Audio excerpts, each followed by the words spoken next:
Maintenant, il est important de dire que toute forêt, tout écosystème de forêt, dans ces écosystèmes de forêt, les arbres ne représentent que 1% ou moins de la biodiversité. C'est extrêmement important. Les 99% restants de la biodiversité sont des choses autres que les arbres, c'est-à-dire les sols, essentiels évidemment, j'y reviendrai, les animaux, les insectes, les buissons, les petites plantes, les épiphytes, les lianes, les vignes, les plantes grimpantes, les mousses, les lichens, les mycorhizes, les champignons et tous les micro-organismes. C'est ça qui donne l'identité à une forêt et ça représente 99% de toute la biodiversité d'une forêt.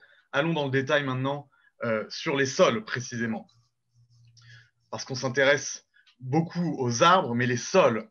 Il faut comprendre qu'un gramme de sol peut contenir énormément de matière organique vivante, non pas inerte, vivante. C'est des milliards de cellules bactériennes individuelles, des actinomycètes, des kilomètres d'IFAE fongiques, donc de systèmes de champignons dans un gramme de sol, des centaines de milliers de cellules d'algues, des nématodes, des vers, des columbolides, micro-arthropodes, une richesse exceptionnelle qui font en fait, ça représente une masse de 7 000 à 14 000 kilos d'organismes vivants par hectare dans la couche supérieure du sol. C'est exceptionnel et c'est ça qui fait l'activité biologique. Voyons-le maintenant dans la diapositive suivante. Donc en fait, la biomasse combinée de tous ces organismes du sol sur 1 hectare, c'est égal à 20 chevaux. L'activité quotidienne de ces organismes produit une énergie de plus de 14 500 kW par hectare. C'est cette énergie qui va maintenir la productivité et la soutenabilité de l'écosystème du sol, la base sur cette planète. Donc ici, en fait, on comprend que c'est ça en fait la base de la désertification, c'est-à-dire que lorsque ce composant biotique, biologique du sol se réduit, l'énergie se réduit aussi, et donc ça entraîne la perte de productivité et la désertification. Un exemple sur la diapositive suivante, une photo en fait en Amazonie où on a cette perte de la peau vivante, phénomène malheureusement qu'on voit à cause de l'élevage bovin notamment, et en fait c'est la désertification, c'est ça le processus de la désertification. Donc maintenant, pour illustrer en fait le propos, vous connaissez sans doute ces images. Voilà, on a l'impression qu'on est devant ce qu'on appellerait une forêt, une collection d'arbres, hein. Le Larousse considère une forêt comme une collection d'arbres. Vu de haut, c'est le couvert forestier. L'Office national des forêts en France aussi considère que ça c'est une forêt. Mais regardons à l'intérieur, du dedans, et c'est là où c'est trompeur. Regardons la photo d'après. On est sur une monoculture d'arbres. Ce n'est pas une forêt. Ça, en termes écologiques, c'est aussi pauvre qu'une monoculture d'une céréale ou d'un quelconque végétal. Voilà, on a typiquement ici des pins ou des eucalyptus, qui sont les deux essences qui ont été le plus plantées en monoculture dans le monde entier, dans des programmes dits de reforestation, notamment de la Banque mondiale. Et c'est un énorme problème. Donc, allons sur la photo suivante pour que vous voyez à quoi doit ressembler justement une forêt. C'est ça, c'est tout ce qui ne sont pas les arbres. Encore une fois, même si les arbres représentent la biomasse d'une forêt, ils ne représentent que 1% de sa biodiversité. Les 99% restants de la biodiversité, c'est ça qui compose une forêt et c'est ça que l'on doit regarder. Voilà, donc je vais passer la parole à Ellie. Il me reste une diapositive, il me semble. Pour conclure provisoirement sur ces définitions. Voilà, ces définitions nous amènent à dire qu'en fait, le modèle, le design, le pattern qui est forgé dans la biomasse comme une conséquence du climat et du temps, c'est ce que l'on appelle la biodiversité. Et c'est la biodiversité qui donne à la forêt son identité. Voilà. Donc, merci beaucoup. Et Ellie, je te laisse la parole.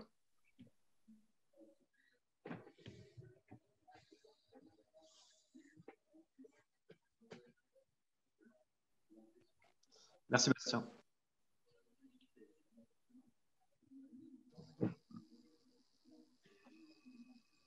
C'est bon, Élie? Ça va? Alors je suis désolé, j'arrive pas à enlever la petite partie supérieure de mon écran, mais si Ouais, j'arrive à... c'est bon. C'est bon pour... Pardon, voilà. On voit tout. Non, c'est toi qui vois pas en fait, c'est ça? Tu vois pas ton écran?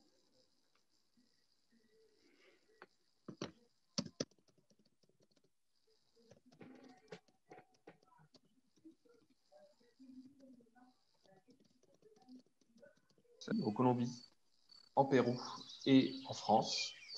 Et on travaille sur deux axes principaux, on va dire. Le premier étant la mise en place de projets de type terrain, où l'on travaille avec les populations locales à proposer des solutions alternatives à la déforestation et économiquement viables. Donc pour éviter la déforestation, bien sûr.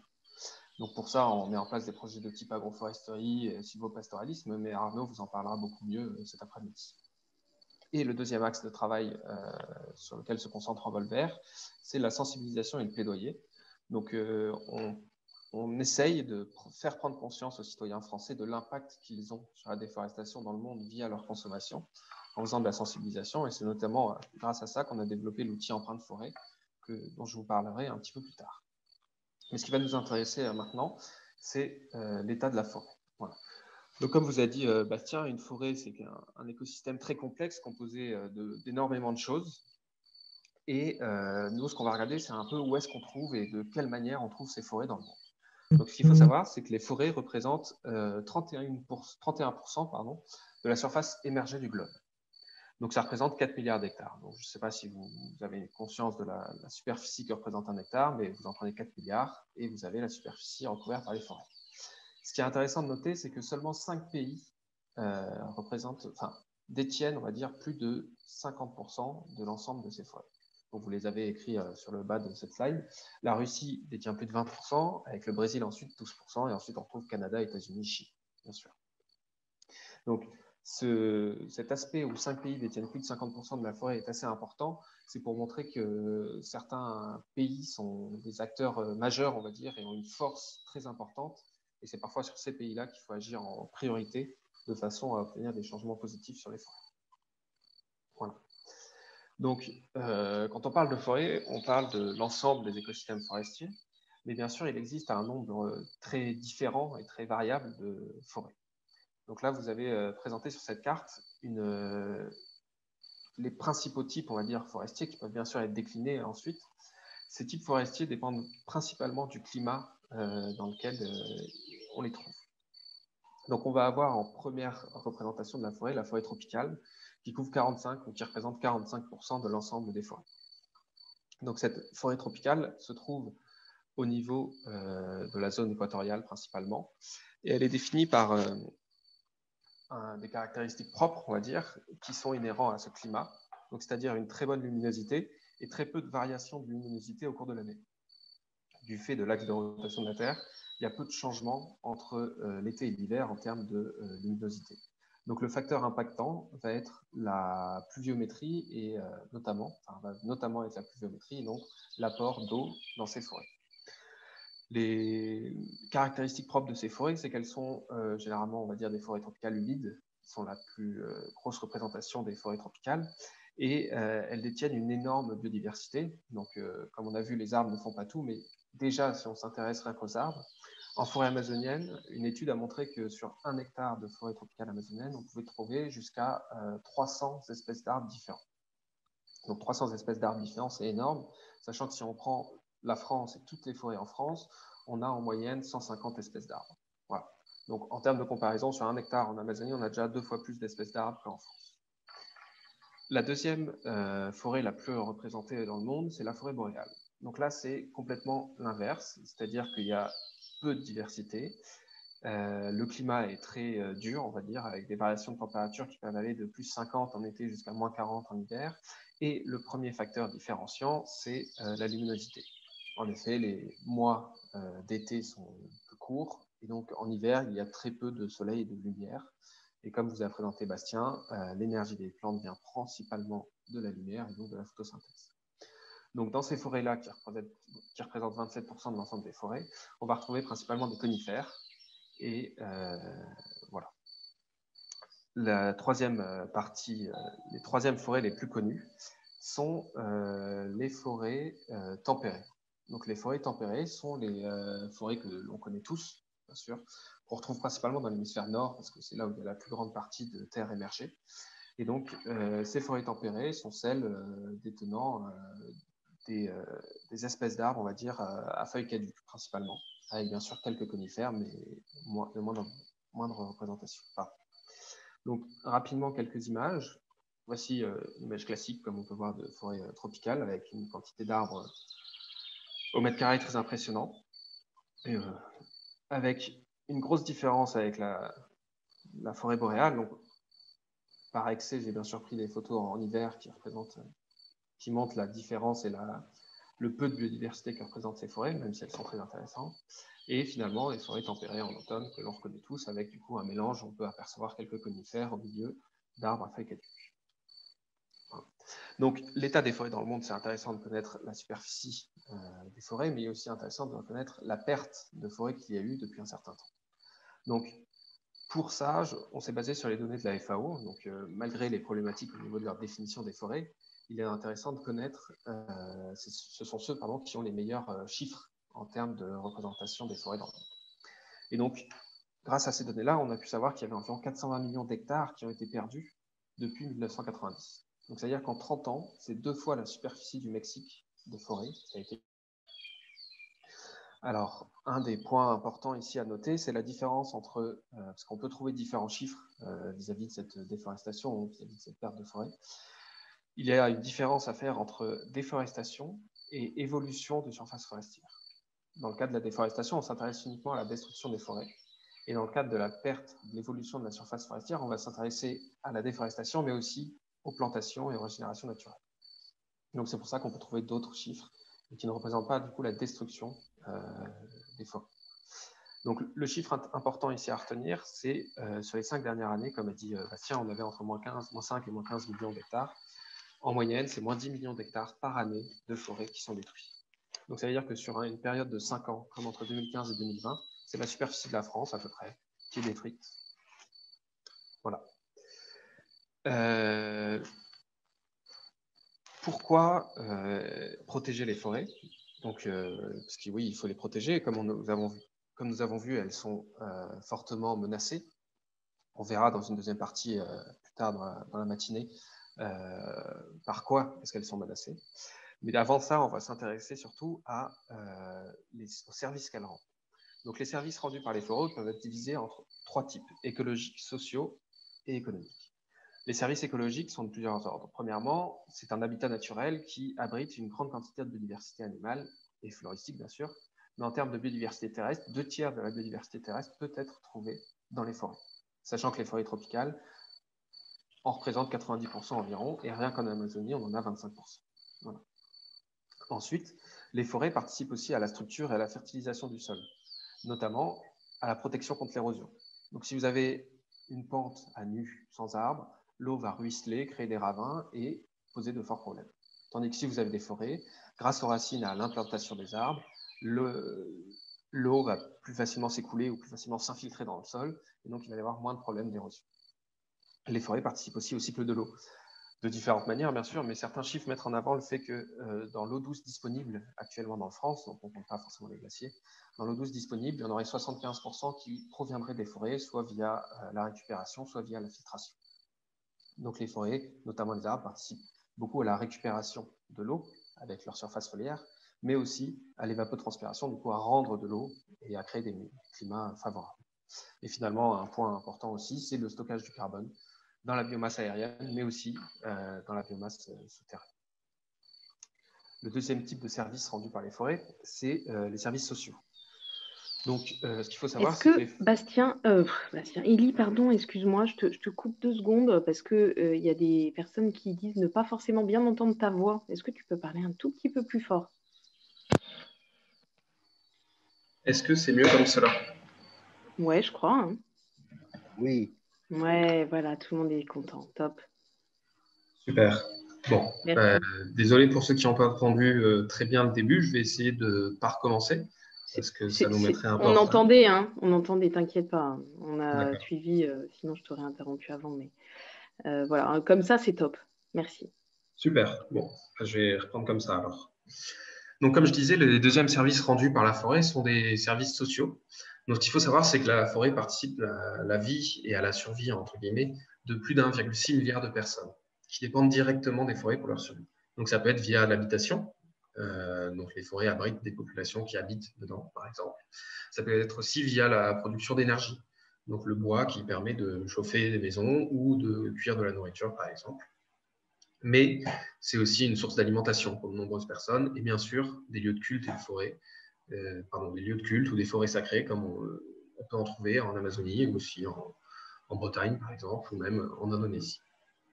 Donc, un des chiffres importants ici, c'est que les populations les plus pauvres sont généralement les plus dépendantes des forêts. Donc, il faut savoir que 252 millions de personnes vivant en forêt et en savane gagnent moins d'1,25 $ par jour. Et selon les chiffres des Nations Unies, le seuil d'extrême pauvreté se situe à 1,90 $ par jour. Et il y aurait environ 758 millions de personnes en extrême pauvreté, ce qui veut dire que plus d'un tiers de ces personnes en extrême pauvreté dépendent directement des forêts. Voilà. Et finalement, les troisièmes services rendus par la forêt sont les services économiques, en quelque sorte. Donc les plus connus sont bien sûr la foresterie, avec la récupération de bois, qui va servir ensuite aux constructions, au mobilier, mais aussi à la préparation de papier et de carton. On a ensuite les produits forestiers non ligneux. Donc là, vous pouvez voir une photo, par exemple, de la récupération de la sève de l'EVA, qui sert à la fabrication du caoutchouc. Mais il y a aussi bien sûr les champignons et tous les autres produits forestiers non ligneux. Le tourisme est une activité très importante aussi au sein des forêts. Et bien sûr, récemment, de nouveaux projets de compensation carbone participent, on va dire, à l'économie des forêts. Maintenant, les risques liés à la perte de forêt et à la déforestation. Donc, le premier facteur le plus important, c'est que la perte de forêt participe fortement au changement climatique. Et ce, pour deux raisons. Premièrement, la destruction des forêts, c'est 11% des émissions de gaz à effet de serre annuelles, mais aussi les forêts, c'est le deuxième puits de carbone au monde derrière les océans. Ce qui signifie qu'en détruisant les forêts, on se coupe les deux jambes pour lutter contre le changement climatique en quelque sorte. On enlève quelque chose qui nous permet de stocker du carbone et en plus on en libère plus que d'habitude. Voilà. La déforestation facilite l'apparition de zoonoses. Donc, comme on a pu voir avec le Covid-19, il fallait bien le citer aujourd'hui, qui est lié à une réduction des distances entre de nouveaux écosystèmes et des nouvelles biodiversités, notamment faunistiques, et les êtres humains, ce qui favorise l'apparition de nouvelles zoonoses, donc de nouvelles maladies. Et finalement, la destruction de ces habitats forestiers participe à la perte et à la menace de biodiversité animale. Et donc, c'est notamment pour ça que j'ai présenté la Red List de l'IUCN qui quantifie le nombre d'espèces menacées. Voilà, donc 27% de l'ensemble des espèces est encore menacé actuellement. Pour votre information, la première image, je crois que c'est l'image qui est sur le rapport du GIEC pour montrer le changement climatique. Voilà.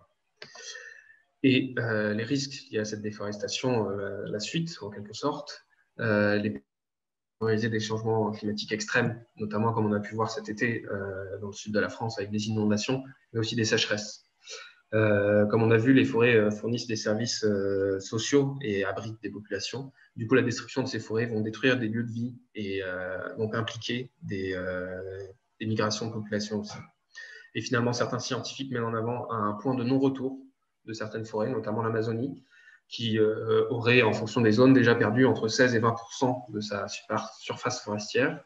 Et certains disent que si on arrive à détruire, en quelque sorte, entre 20 et 25%, on atteindrait un point de non-retour, c'est-à-dire que la forêt ne pourrait plus se régénérer automatiquement et donc se transformerait petit à petit en un nouvel écosystème, une savane.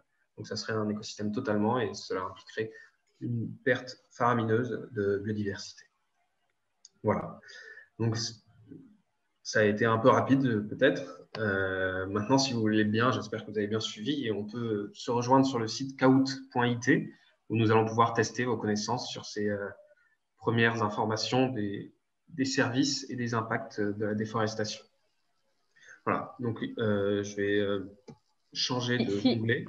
Pour ceux qui ont des questions, on les prendra après. Donc l'idée là, c'est de pouvoir faire le quiz. Donc de prendre vos téléphones et vos ordinateurs pour aller sur kahoot.it. Surtout, tapez bien .it, pas .com, pas .fr, pas .ce que vous voulez. OK. Et on va vous voir apparaître. C'est parti.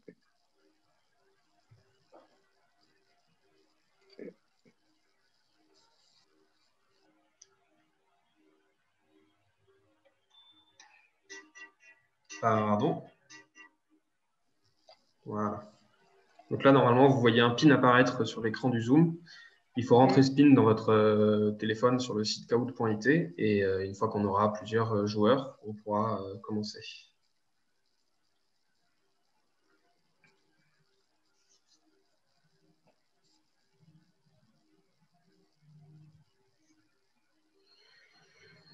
Donc ça va aller assez vite, hein, c'est juste pour faciliter, on va dire, le rappel de certains chiffres, parce qu'on a pu présenter de nombreux chiffres durant cette présentation. Et l'objectif, je pense, de cette journée de formation, c'est de vous donner des pistes, des informations clés, on va dire, à retenir. Et donc, c'est un peu à ça que va servir ce jeu. Je laisse encore 30 secondes aux dernières personnes pour nous rejoindre, et je lancerai le jeu ensuite, je pense. Nous avons donc un Captain Forest, le dernier participant. Super. Bon, je me permets de commencer. Je suis désolé pour les retardataires, mais comme a dit Estelle en début de matinée, on a un planning serré et je ne voudrais pas empiétrer sur les présentations de des autres intervenants. Donc, je vais commencer. Ils pourront rejoindre? Non. Non, je ne crois pas. Par contre. Non, c'est lancé. Allez, go.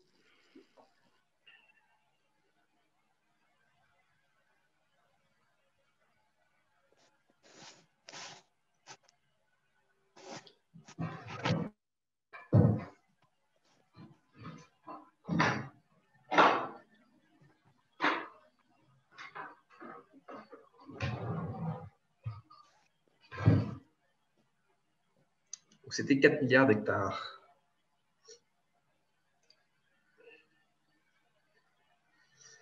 Bravo, Bastien.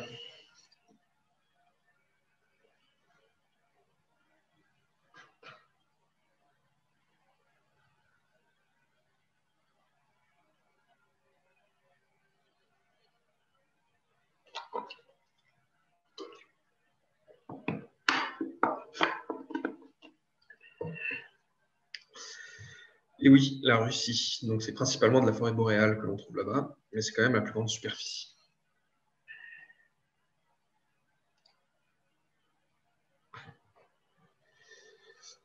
Alors, question un peu piège.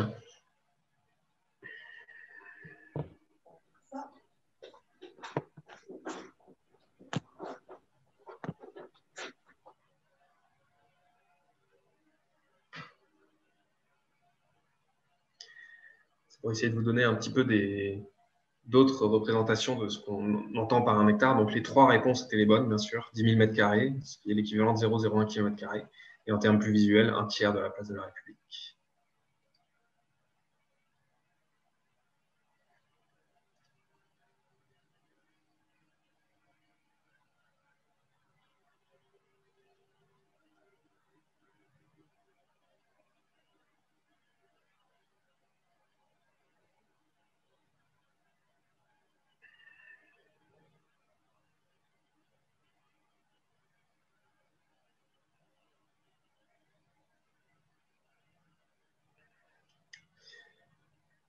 Là.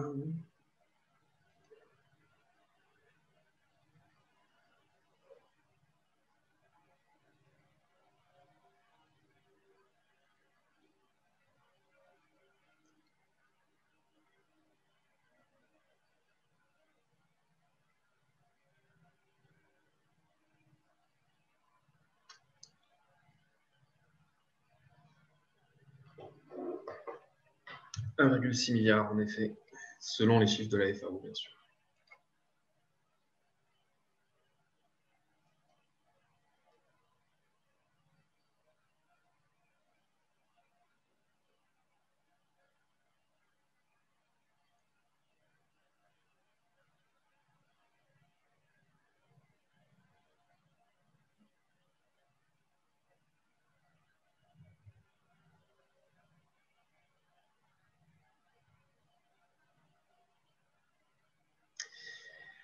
Ben, vous avez tous eu bon. Ah non, on a eu 5 pour la superficie de la France. Donc la superficie de la France, c'est sur 5 ans. Donc c'est 10 millions d'hectares par an, ce qui représente environ la superficie de la France en 5 ans. Voilà.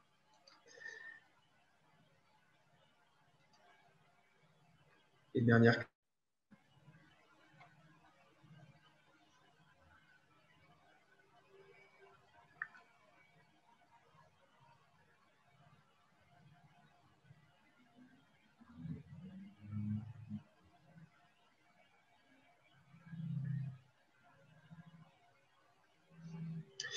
11%. Et donc maintenant, nous allons pouvoir voir les vainqueurs. C'est le petit côté ludique de ce quiz. Et le premier, c'est... Oh! Voilà, il y a un peu de la... Non, c'est même pas de la triche, en fait. C'est l'équipe de Faire un monde équitable. Bravo! Félicitations à vous. Félicitations à vous. Bah, merci beaucoup, Élie. C'était Pas de souci.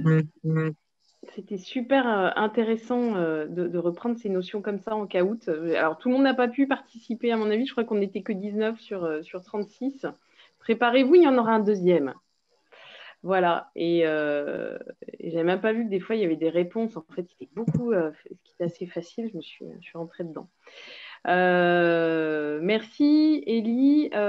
Est-ce qu'avant d'enchaîner, on prend le temps de petites questions, de clarification ou autre? Alors, je sais qu'il y a Manon qui avait posé une question dans le chat et qui... Oui, on a le temps de prendre des questions là. On peut revoir un peu ce qu'il s'est dit. Alors, Manon avait posé une question. Est-ce que, Bastien, tu y as répondu? Mais est-ce qu'il y a besoin de revenir dessus? Tu veux le dire à l'oral, peut-être Bastien, tu as la réponse? Dire la question. Plus Ellie, je pense, c'était sur sa présentation. Je me suis permis de répondre dans le chat pour gagner du temps. Mais... Alors, Ellie, la question était de Manon. J'essaie de la retrouver, en fait.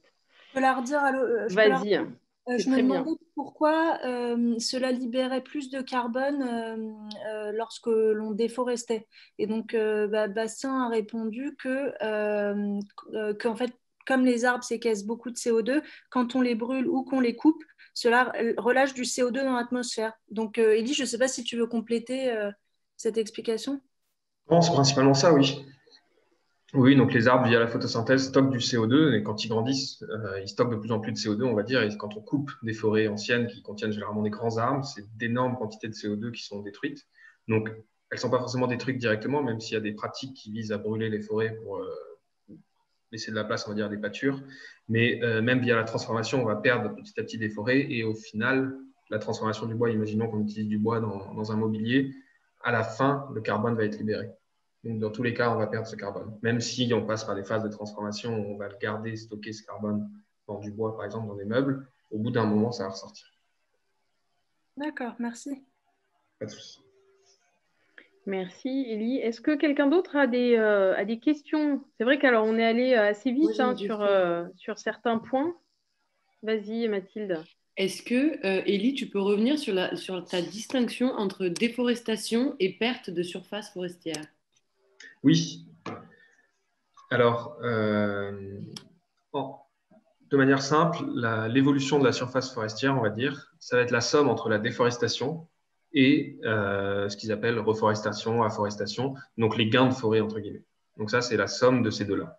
Donc si on ajoute les pertes de forêt et les gains de forêt, ça nous donne l'évolution de la surface forestière.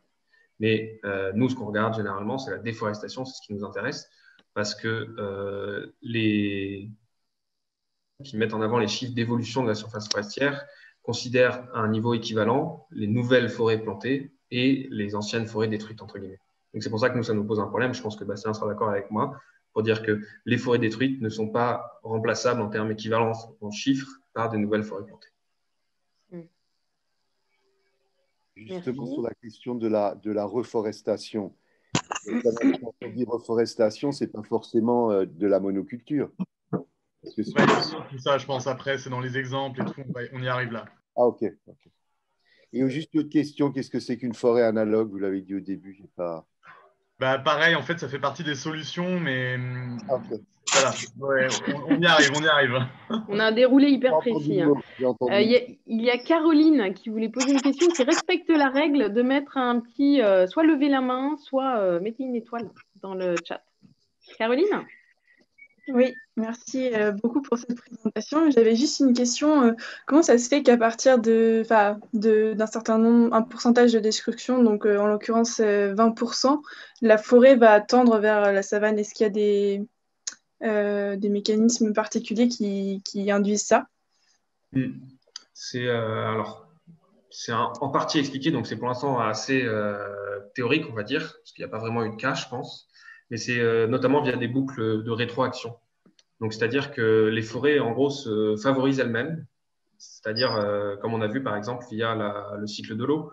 Donc, les forêts vont réaliser ce qu'on appelle l'évapotranspiration, ce qui va autour de la forêt et donc favoriser la nouvelle pousse d'arbres. Donc, si on coupe les arbres, on va casser ce cycle, entre guillemets. Et donc, la forêt a une capacité de résilience assez importante quand même. Donc, elle peut se régénérer au fur et à mesure parce que, voilà, les forêts autour vont aussi participer à ce microclimat et donc ça continue à favoriser l'apparition de nouveaux arbres. Mais si on coupe trop et trop d'un coup,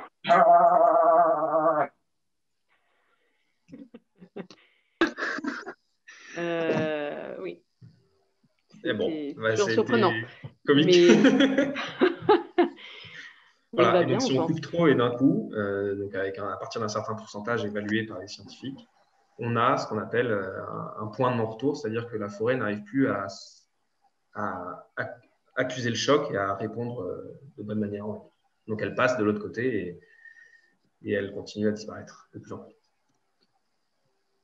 Merci. Merci. Moi, j'ai une question. J'ai mis une étoile dans le chat. En fait, c'est une question un peu stupide peut-être, mais parce que c'est allé tellement vite que je n'ai pas ancré la réponse en fait. Tu as dit les populations les plus pauvres dépendent de la forêt. C'est ça, hein, je crois que c'était dit à un moment. Alors, je veux bien que tu redises pourquoi elles dépendent de la forêt. Et est-ce que si on vit dans la forêt, on est automatiquement parmi les plus pauvres? Non, pas du tout. Non, c'est une reprise de chiffres, hein, bien sûr, mais en gros, c'est-à-dire qu'ils ont essayé de mesurer la quantité de personnes qui dépendaient directement des forêts. Voilà. Et ils se sont rendus compte en faisant cette étude qu'une grande partie de ces personnes qui dépendent des forêts sont généralement les populations les plus pauvres. Ouais. Mais donc, ce n'est pas forcément rétroactif. Donc, ce n'est pas forcément parce qu'on est pauvre qu'on dépend des forêts.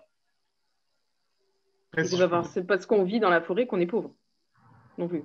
Non plus. Ouais, il y a des chalets, je pense, dans les Vosges, dans le Jura qui vont. Oui, voilà. Non, mais alors ces forêts-là, oui. Mais les forêts amazoniennes ou autres, je ne sais pas. Si je peux compléter là-dessus, justement, ouais. Je l'ai écrit en chat, mais la FAO ne considère que la pauvreté économique, hein, qui est bien sûr déterminante. Et c'est vrai que la forêt, on va le voir juste après, prodigue des biens et des services, surtout des services qui ne sont pas comptabilisés nulle part, et en termes de sécurité alimentaire ou de santé, et même d'autonomie en général, ce sont des choses non mesurables aujourd'hui, mais qui sont des formes de richesse. Et donc, voilà, c'est simplement pour tempérer un petit peu peut-être la vision de la FAO qui va classer dans les pauvres les gens à partir d'un revenu journalier, mais qui ne prend peut-être pas en compte les autres facteurs non monétaires.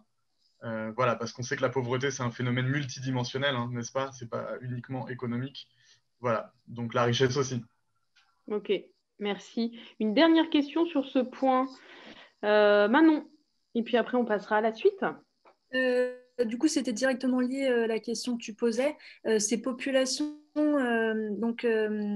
vivant dans les forêts, donc ce qui est constaté par la FAO, c'est que la plupart sont pauvres. Enfin, j'ai peut-être mal compris, mais du coup, ça, on le constate dans quel pays particulièrement? Est-ce qu'il n'y a que au Brésil, par exemple, en Amazonie, ou est-ce que en Russie, en Chine, aux États-Unis, on constate aussi cette pauvreté ou pas? Encore une fois, d'un point de vue économique. Je ne sais pas si ma question était claire. Si, je pense que si. Je crois que, j'ai pas la réponse claire à cette question, on va dire. Je pense qu'on retrouve ce lien entre population entre guillemets pauvres et forêts un peu partout. Bien sûr, c'est plus présent dans les forêts tropicales qui sont forcément les plus représentées dans le monde, mais je pense qu'on va le retrouver sur tous les pays. D'accord. Voilà. Merci. Ok. Merci Élie pour les réponses. Merci Bastien également. Eh bien, continuons. Avançons sur la forêt, dans la forêt.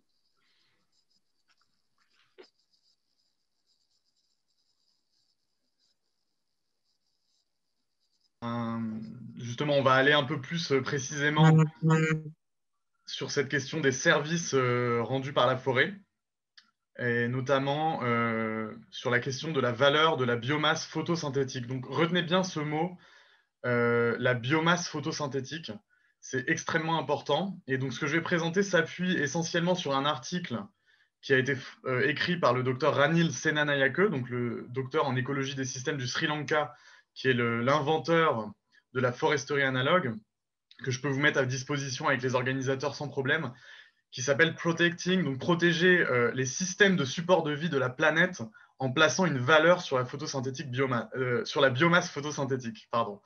Pourquoi? Parce qu'en fait, je vous ai parlé de la production primaire tout à l'heure.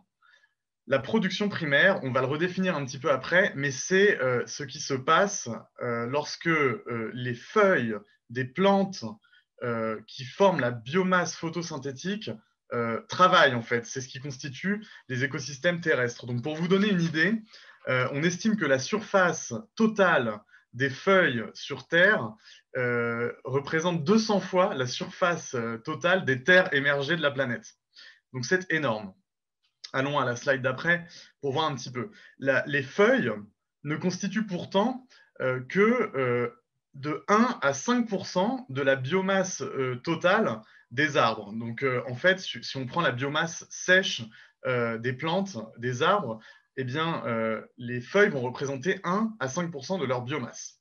Mais, voyons la slide d'après, ces 1 à 5% de la biomasse, comme on l'a vu, qui représente donc la biomasse globale terrestre sur la Terre, va nous fournir les services écosystémiques suivants. Donc, Elie en a parlé un petit peu, mais je l'ai redit ici. Il va y avoir évidemment la production d'oxygène. On parle énormément de CO2, mais la production d'oxygène est réalisée par la biomasse photosynthétique, à travers donc, la photosynthèse et les électrons du soleil. Il y a aussi la création d'énergie, littéralement, de carbohydrates et de sucre. Donc, je refais un lien ici avec la déforestation, sur les systèmes d'emballement, comme l'a dit, de non-retour, et lié avec la question de la désertification. C'est ça qui va créer aussi l'activité biotique, biologique du sol. Bien sûr, le cycle de l'eau, il y a un effet, une action de nettoyage de l'eau dans les sous-sols à travers les racines, comme l'a bien montré Elie aussi, et de garantir le cycle du réservoir de l'eau dans l'atmosphère. Rafraîchissement ambiant est extrêmement important et c'est là où la forêt devient centrale pour la lutte contre le changement climatique. Et enfin, le Cloud Condensation Nuclei, qui est donc la formation à travers les molécules d'eau relâchées par l'atmosphère dans l'évapotranspiration de ces masses de nuages qui vont, pour vous donner une idée de la puissance des forêts, ce système de Cloud Condensation Nuclei va créer ce qu'on appelle l'effet d'albédo. C'est un effet qui va réfléchir la lumière du soleil dans l'espace. Donc c'est comme ça que les forêts, en fait, au niveau mondial, vont agir comme des rafraîchisseurs. Voyons la slide suivante plus en détail sur ces services des écosystèmes. Pour restaurer les fonctions des forêts, et là je réponds tout de suite à Francis qui me demandait ce que c'est la foresterie analogue, on va l'aborder rapidement ici parce qu'on en reparlera plus en détail cet après-midi, il faut qu'il y ait un très haut ratio de biomasse et de biodiversité. C'est-à-dire que c'est maintenant qu'on va pouvoir distinguer une plantation d'arbres, qui n'a rien à voir avec une forêt, on va appeler ça plutôt une monoculture, comme je le disais, d'un très haut ratio de biodiversité et biomasse qui va restaurer les fonctions des forêts. Donc vous avez ici ce schéma qu'on réutilise beaucoup, nous en reparlerons, parce que un des systèmes avec ce ratio biomasse-biodiversité le plus efficace, connu dans le jour, c'est la foresterie analogue qui va reproduire les fonctions écologiques des forêts. Slide suivante, s'il te plaît. Donc, un problème dont personne ne parle aujourd'hui et qui est quand même surprenant, c'est que les taux d'oxygène sont en train de baisser au niveau mondial. On n'a pas seulement une hausse de la concentration du CO2 dans l'atmosphère qui est relâchée par la déforestation, par la combustion des énergies fossiles. C'est une donnée physique de base, on l'a tous appris à l'école. Quand on brûle un combustible comme du CO2, il faut de l'oxygène, donc on utilise de l'oxygène. Donc ce n'est pas seulement de l'oxygène qu'on perd lorsqu'on coupe des forêts, on consomme de l'oxygène lorsqu'on brûle du carbone fossile. Et ça, personne n'en parle. Mais vous avez des villes aujourd'hui comme Mexico ou New Delhi où vous avez des taux d'oxygène qui baissent, où on est sur du 18-19%, alors qu'un taux optimal d'oxygène, c'est au moins 23%. Et je vous rappelle que si cet oxygène il tombe à 15%, on devient débile. Notre cerveau ne arrive plus à fonctionner. Donc personne n'en parle, mais c'est un enjeu fondamental. Passons à la slide d'après. Donc la seule chose qui peut effectivement ramener de l'oxygène dans l'atmosphère, ce sont les plantes, à travers les composants de biomasse photosynthétique, leurs composants biotiques. Et ça, je crois qu'il faut bien l'avoir en tête. La seule chose qui peut ramener de l'oxygène sur la planète sont les plantes. Slide suivante. Un autre problème dont personne ne parle, mais qui est pourtant très important, c'est que en fait, la température optimale pour que les enzymes de la chlorophylle fonctionnent bien, c'est 37 degrés. 37 degrés. Qu'est-ce qui se passe avec le réchauffement climatique? C'est que la température ambiante, elle va augmenter. Elle va augmenter peut-être d'1, 2, 3 ou 4 degrés. À partir de au-delà de 37 degrés, la chlorophylle et ses enzymes ne fonctionnent plus de manière optimale pour créer cette photosynthèse et créer de l'énergie. Donc, qu'est-ce qui se passe? Les rendements de toutes les plantes au niveau mondial vont baisser. Et ça va poser des vrais problèmes en termes notamment d'autonomie alimentaire. Slide suivante, s'il te plaît. Donc, simplement pour reparler des effets de rafraîchissement ambiant des arbres, pour montrer que c'est la seule solution, c'est par exemple qu'en fait, vous dire que l'effet du travail de la biomasse photosynthétique des feuilles sur les arbres, donc ça nous donne en fait un effet de rafraîchissement par l'évapotranspiration de l'environnement ambiant. Et donc, pour vous donner une idée, il y a des études qui ont montré qu'un arbre avait la même activité de rafraîchissement de l'environnement ambiant que 10 airs conditionnés de type chambre d'hôtel qui fonctionnent toute une journée en termes d'unité thermale britannique. Ça veut dire qu'un hectare avec par exemple un millier d'arbres qui fonctionnent, ça représente 540 millions d'unités thermales britanniques, c'est-à-dire des centaines et des centaines d'air conditionnés qui fonctionnent toute une journée. Voilà. Donc, ramener de l'oxygène dans l'atmosphère à travers les arbres et la biomasse photosynthétique avec un ratio de forêt, de biomasse et de biodiversité très élevé. Voici la solution.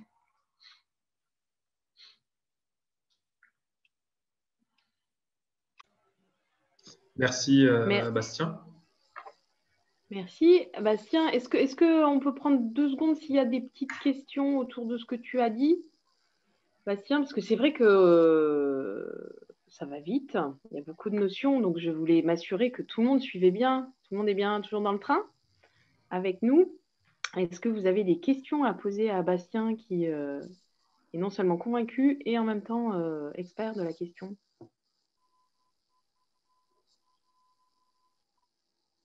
Ok. Ok. Ça suit, hein. Vous êtes hyper fort en fait. Ah non, il y a une question quand même. Le rendement des plantes ne va-t-il pas augmenter grâce au réchauffement climatique dans des milieux où la température tendra vers 37 degrés? Ah oui, alors c'est juste, mais en fait, les projections de réchauffement climatique sont à un niveau global, en fait. Donc malheureusement, les projections, c'est plutôt qu'on va prendre dans tous les cas 2 degrés à un niveau global, et on va plutôt s'orienter vers du 39, 40 degrés en moyenne. Donc en fait, au niveau global, les plantes, malheureusement, vont perdre en rendement. Ouais. Ok, merci Bastien. Est-ce que Manon, c'était une question ou c'était Oui, une réaction? Pour compléter, je me demandais, en fait, vu qu'on va tendre vers des températures plus élevées, ce sera finalement on va dire un effet positif mais pervers parce que juste momentané et donc finalement on n'aura pas le bon climat pour maintenir le fonctionnement des plantes dans la durée, quoi. Ça va peut-être être favoriser le bon fonctionnement des plantes à un moment donné dans certaines régions, mais encore une fois, avec les boucles de rétroaction et l'emballement climatique, voilà, ça restera que momentané, quoi. Enfin, c'est ce que j'imagine. Ouais, mais en fait, moi, là, je vois pas d'effet positif, même à court terme, hein. Enfin, à part le fait qu'on va peut-être pouvoir cultiver de la vigne et faire du vin dans les Hauts-de-France. Franchement, C'était une question que j'avais parce que j'ai eu enfin, dans le cadre de mes cours, justement, on m'avait dit que par exemple en France, la récolte de fruits dans certaines régions était très abondante à cause du réchauffement climatique.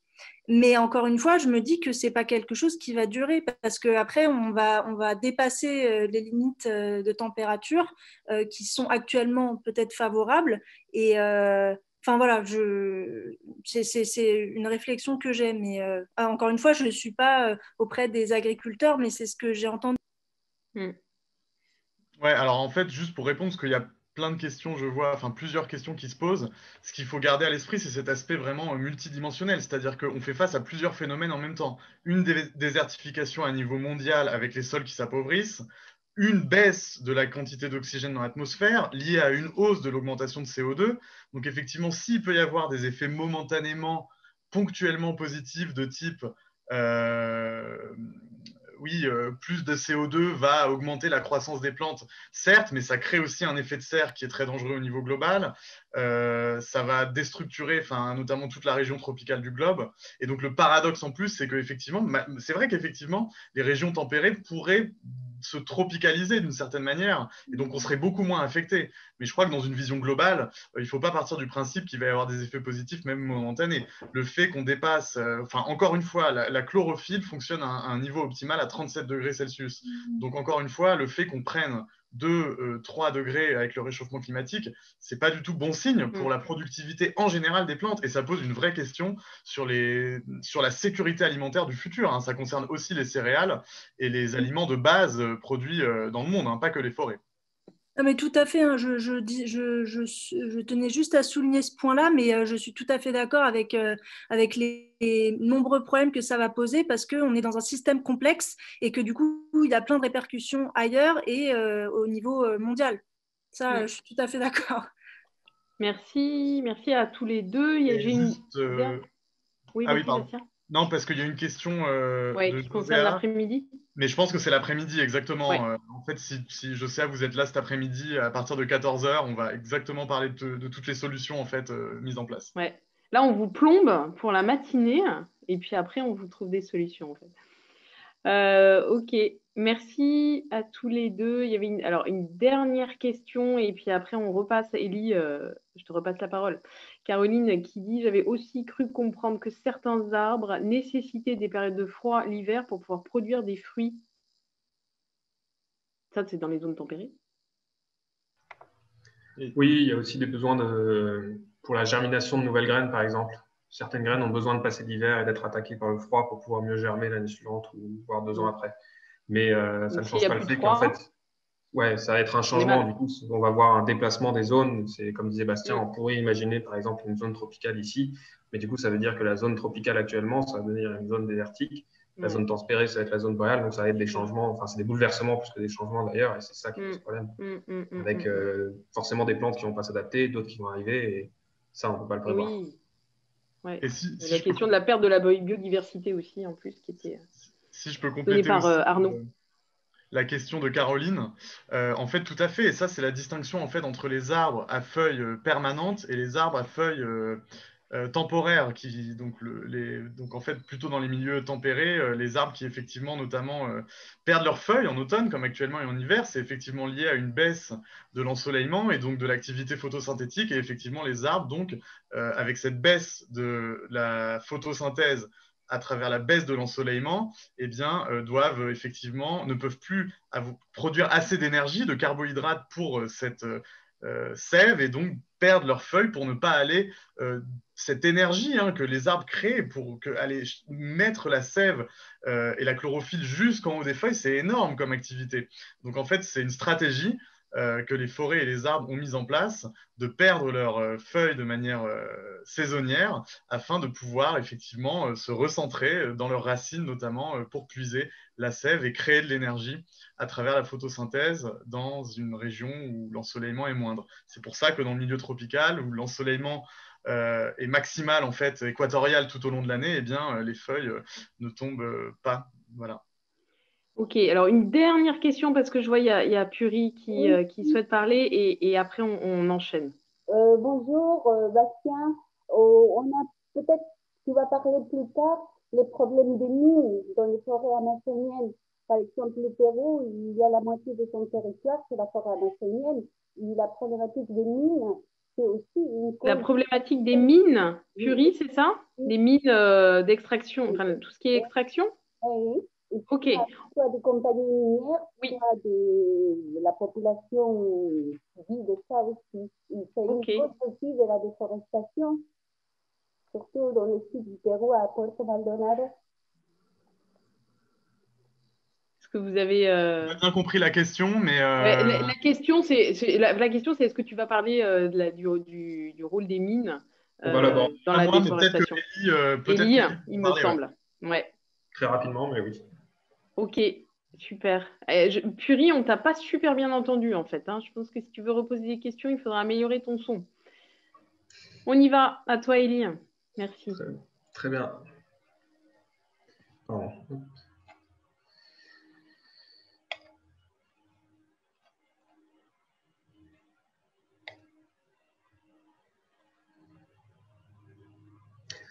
Voilà. Donc, j'espère que vous m'entendez tous bien et que vous voyez bien l'écran. C'est parfait.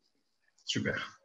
Donc, comme on a vu dans cette première partie de matinée, on s'est intéressé un peu aux définitions d'une forêt, ce que c'était une forêt, à quoi ça servait, les services que ça rendait et les risques aussi. Voilà. Donc, ce qu'il faut retenir, c'est que grosso modo, les forêts, c'est hyper important pour notre survie et qu'elles sont menacées. Voilà. Ça, c'est la phrase de résumé. Le seul problème, c'est que pour réduire cette déforestation, du coup, qui pose de nombreux problèmes, il faut savoir d'où elle vient et ce qui la cause, et ça, c'est plus compliqué. Donc, comme vous pouvez voir sur la carte, les causes de la déforestation varient notamment de l'endroit où l'on se trouve. Donc, il y a plusieurs causes qui ont été répertoriées, les principales étant l'agriculture, donc qui est sous-divisée en deux parties, l'agriculture commerciale et l'agriculture de subsistance. Je présenterai la différence dans la slide juste après. Ensuite, il y a la foresterie, donc c'est la récupération de bois et ainsi de suite. Les événements naturels, donc les feux, mais aussi d'autres événements naturels. Et finalement, l'urbanisation. Il y a d'autres causes, bien sûr, qui ne sont pas présentées, donc on peut penser aux mines. Certains ne sont pas présentés ici parce qu'en termes de déforestation pure, ce n'est pas les plus prépondérantes, mais elles participent fortement à la dégradation forestière. On pourra revenir sur cette petite différence plus tard si vous le souhaitez. L'un des aspects importants de cette slide, c'est la différence, comme on peut le voir, entre l'hémisphère nord et l'hémisphère sud, où dans l'hémisphère nord, la principale cause de déforestation, c'est la foresterie et les événements naturels, tandis que dans l'hémisphère sud, c'est principalement l'agriculture commerciale et l'agriculture de subsistance. Pour info, dans les forêts tropicales, l'agriculture est responsable à 80% de la déforestation. Voilà, toute agriculture confondue. Donc, la différence entre l'agriculture commerciale et l'agriculture de subsistance, je vais laisser Bastien ensuite présenter la problématique des monocultures. Mais voilà, les deux images montrent les deux extrêmes, on va dire, de ces deux agricultures-là.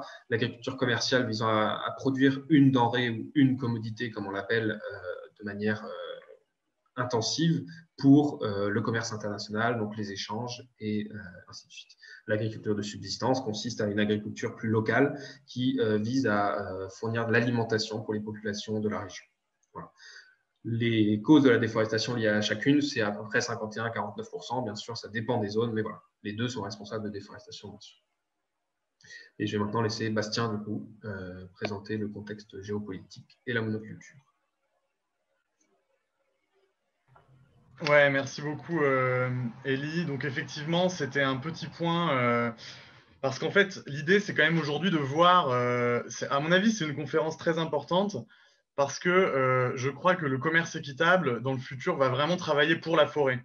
Et donc, pour cela, il m'a paru important de vous présenter en 5 minutes rapidement un contexte historique qui explique aussi d'où vient le commerce équitable, parce que je crois que c'est comme ça qu'on va savoir vraiment où l'on va. Donc là, c'est une question un peu plus géographique et économique que je vais vous présenter. Et j'espère que ça permettra justement de donner une profondeur en fait géographique et historique au commerce équitable, mais aussi à la déforestation.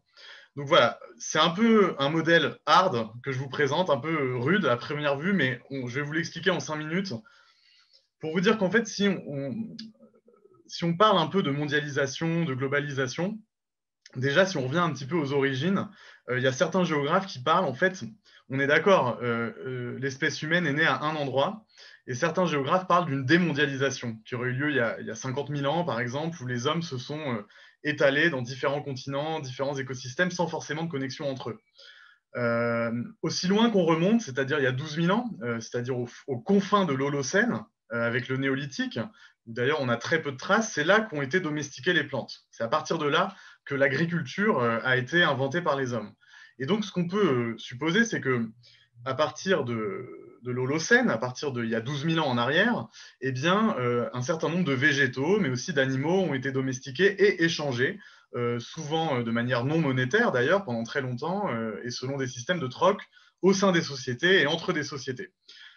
Évidemment, il y a un moment fondateur dramatique qui est 1492 et la conquête de l'Amérique, qui a ouvert en fait la voie à une forme massive, mondiale et brutale de colonisation, avec notamment le génocide de 90% des populations amérindiennes. Si on parle de ça aujourd'hui, c'est qu'en fait, cette colonisation, elle a quand même été motivée par des raisons économiques, qui étaient à la fois de chercher des minerais, donc justement des mines d'or, des mines d'argent, mais aussi des épices et donc des végétaux.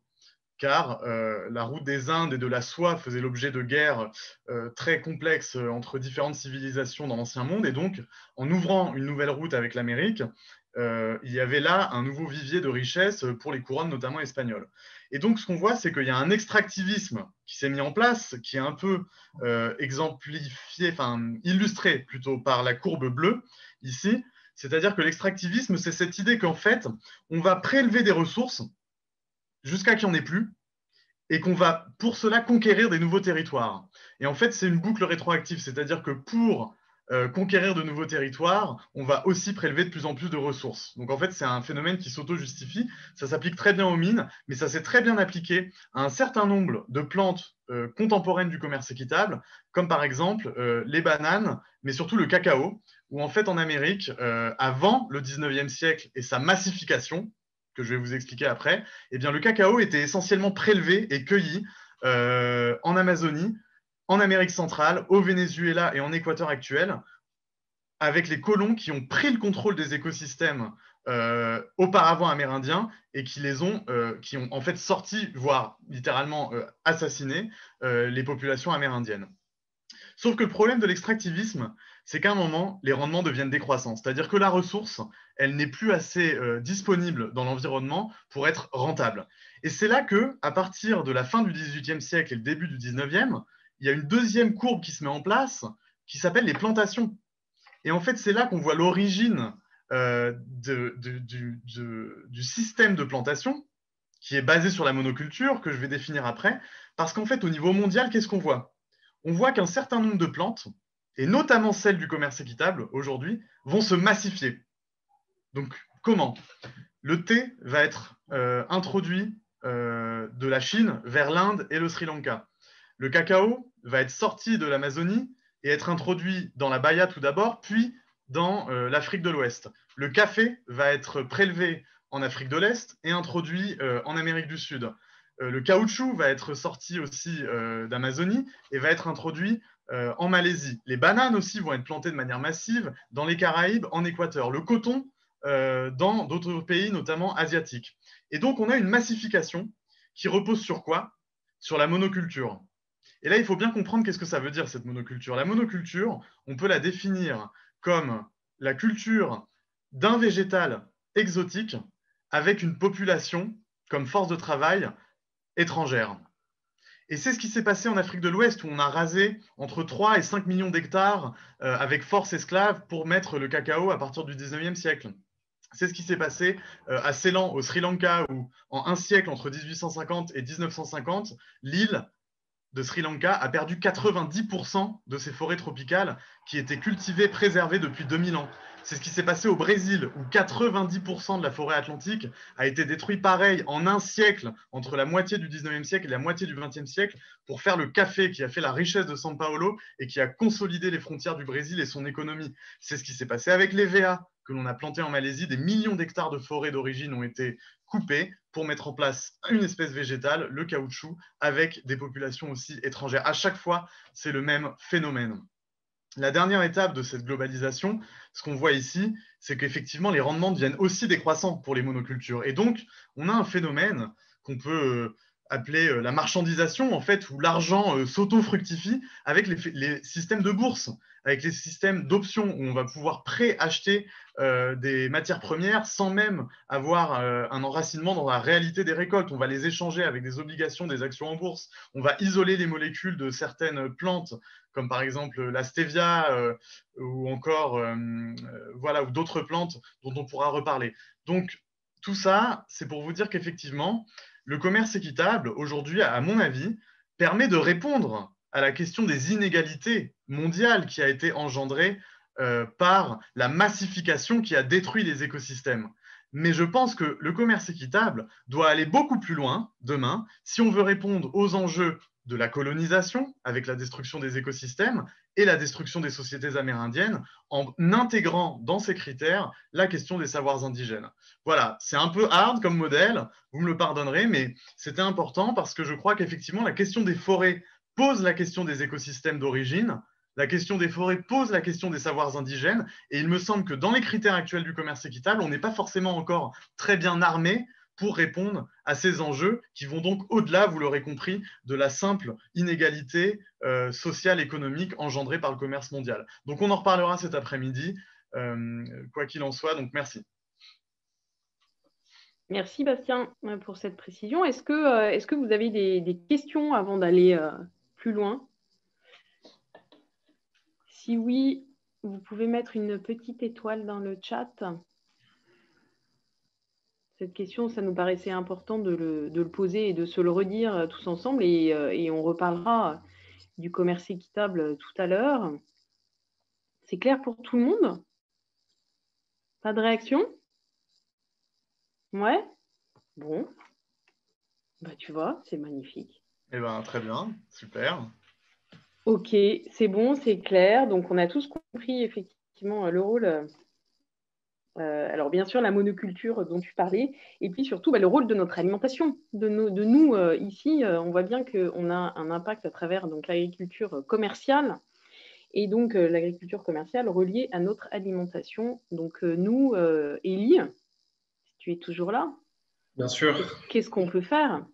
Ah, bah c'est bien la suite, c'est bien organisé cette formation. Hein, ça roule, hein? Ouais. Donc, comme l'a présenté Bastien, il y a le commerce international, on va dire, participe fortement à la déforestation, avec toutes les autres problématiques qu'il a soulevées. Mais surtout, comme on l'a dit, cette production de matières premières est généralement destinée à l'export et au commerce international, et donc forcément aux consommations, notamment aux consommations européennes. Donc c'est là où on s'est tous posé la question, qu'est-ce qu'on peut faire à notre niveau, notamment via nos consommations. Donc c'est aussi la question que s'est posée l'association Envolver, qui a décidé en 2013 de travailler sur un outil, l'empreinte forêt, comme je vous en parlais au début de la matinée, qui vise justement à mesurer l'impact de nos consommations en tant que Français sur les forêts dans le monde. Voilà. Donc c'est le but premier de cet outil empreinte forêt et qui est passé donc par, je présenterai la méthodologie ensuite, hein, mais qui vise à mesurer donc cette déforestation qu'on appelle importée, parce qu'elle n'est pas directement sur le territoire français, ou elle n'est pas du moins à l'endroit où on consomme les produits, mais elle est présente dans d'autres zones du monde. Voilà. Donc, les premiers chiffres à savoir qui sont importants, c'est basé sur une étude de 2013 de la Commission européenne.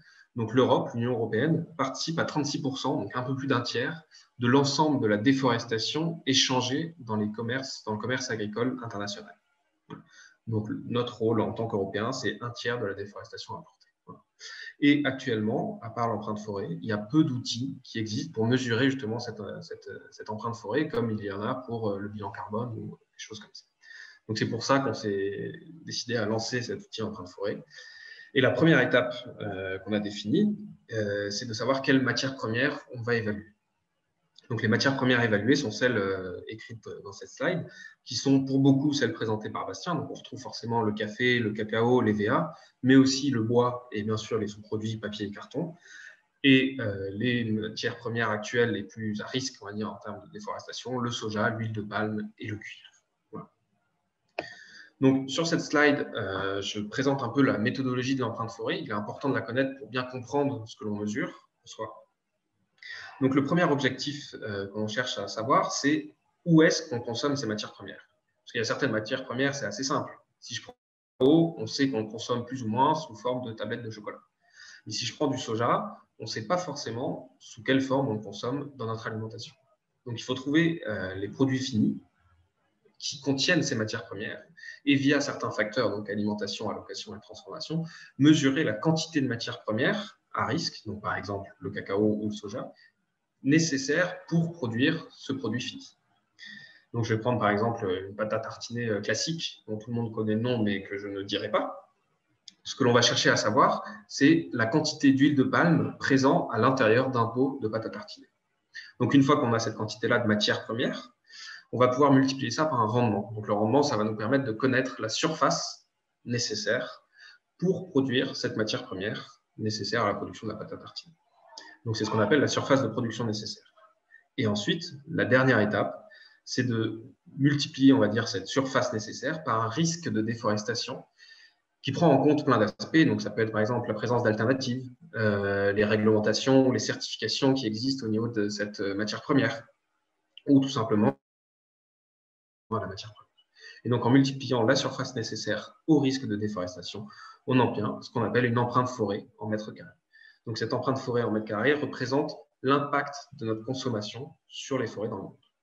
Voilà. Je reviendrai sur la fin de la présentation sur un questionnaire que nous avons mis en place pour vous aider à prendre conscience de cette empreinte forêt. Donc maintenant, je vais reprendre un peu les principales matières premières évoquées et vous présenter bien sûr les produits finis dans lesquels on peut les trouver, les problématiques associées et l'empreinte forêt mesurée. Donc la première matière première à risque de déforestation importée en France, c'est le soja. Donc le soja, c'est une plante, un oléagineux qui est très important parce qu'elle contient énormément de protéines. Et donc elle est principalement consommée, non pas comme on pourrait le penser sous forme de sauce soja ou de tofu, mais principalement via de tourteaux. Donc le tourteau, c'est du soja malaxé et extrudé, on va dire, qui est donné en alimentation animale aux animaux élevés en France. Donc dans les élevages intensifs en France, notamment de volailles, on trouve beaucoup de tourteaux. Donc, par exemple, chez les volailles, il y en a qui disent entre 20 et 25% de l'alimentation de la volaille, ça serait du tourteau de soja. Voilà. Donc, c'est pour ça que les principaux produits finis liés à la déforestation, liés au soja, sont des produits carnés consommés directement en France. Donc, ça passe par la volaille, la viande de bœuf et autres viandes, bien sûr, mais on retrouve aussi tous les sous-produits, tels que les produits laitiers. Donc, forcément, une vache laitière, elle est parfois, dans certaines industries, on va dire, intensives d'élevage bovin, nourris à base de soja, et donc on retrouve une partie de soja dans nos produits laitiers finis. La problématique avec le soja, c'est que la France produit un petit peu de soja, très peu, 420 000 tonnes par an, mais pour nourrir son immense industrie animalière, elle est obligée d'en importer une immense partie, donc c'est 3,1 millions de tonnes par année qui sont importées. Et sur cette importation, la majorité provient directement du Brésil, environ 60%. Et j'ose espérer que vous êtes au courant des problématiques liées à l'élevage de soja au Brésil. C'est le deuxième facteur de déforestation en Amérique du Sud, derrière l'élevage bovin. Donc, le soja, c'est une plante qui est responsable de déforestation en Amérique du Sud, principalement dans certains États, donc dans le Cerrado. Pourquoi est-ce que c'est le Cerrado actuellement? C'est parce qu'il y a eu des réglementations qui ont été mises dans l'Amazonie justement pour lutter contre la déforestation liée à l'élevage bovin et au soja. Et donc le soja s'est rabattu sur la Cerrado actuelle, qui est une savane contenant énormément de biodiversité, environ 5%. Voilà. Donc je vous mets ici le chiffre qui sont de 690 000 hectares par année de végétation naturelle qui disparaissent dans le Cerrado. Il y a de nombreux articles qui sortent actuellement sur l'impact du soja et je vous invite à les lire, c'est parfois assez hallucinant, notamment en termes de feu, mais aussi en termes d'atteinte aux terres indigènes, où les fermiers déforestent des forêts naturelles gérées de très bonne façon par des populations autochtones pour planter du soja. Voilà.